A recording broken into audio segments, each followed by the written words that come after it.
pianta buca il grigio dell'ultimo inverno con il suo colore squillante? È forse il narciso? È forse il crocco? No, è la nostra Forsizia.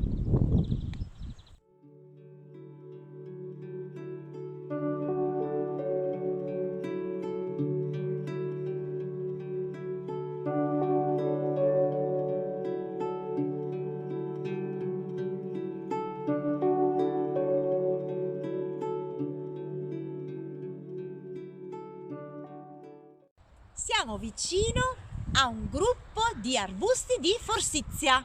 Non è uno, non è due, ma sono veramente tanti, che incrociandosi formano questa cornice davvero squillante. La Forsizia è un arbusto rustico, molto semplice, che sopporta bene il freddo e anche il caldo d'estate, ma la sua grandissima particolarità è lo scoppiettio dei fiori che per prima fa spuntare direttamente sui rametti. Qui sta già cambiando, vedete, perché qui sono le prime foglioline, ma prima delle foglie fiori a campanella molto semplici a 4 petali che crescono direttamente sul rametto di marrone scuro. La Forsizia nel giardino è protagonista di questa stagione e squillante con questo giallo oro veramente particolare. Nel giardino ce n'è all'ingresso tantissima, ma poi anche nei boschi. Mano a mano che si va sulle colline si intravede picchiettare il verde con il suo appunto giallo oro.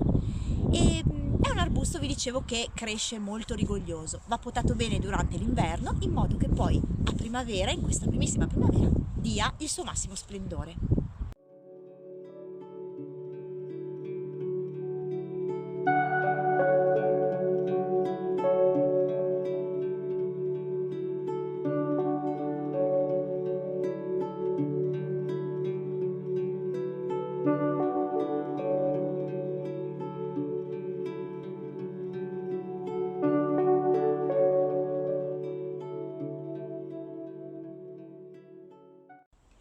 La Forsizia è uno dei miei arbusti preferiti perché è spettinata come me.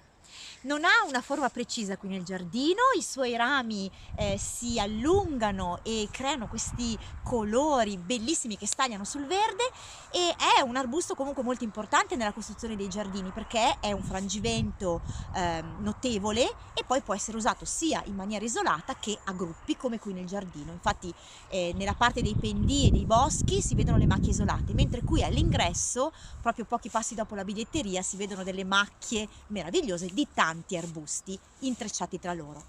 Il nome della Forsizia è stato desunto da un botanico molto importante della seconda metà del Settecento, William Forsyth, che è stato, pensate, il fondatore di una società botanica importantissima in Inghilterra ed è stato anche giardiniere dei giardini reali di Kensington, quindi davvero una persona speciale alla quale poi, proprio per dare importanza ancora di più, è stato affibbiato il nome della pianta. Non perdetevela!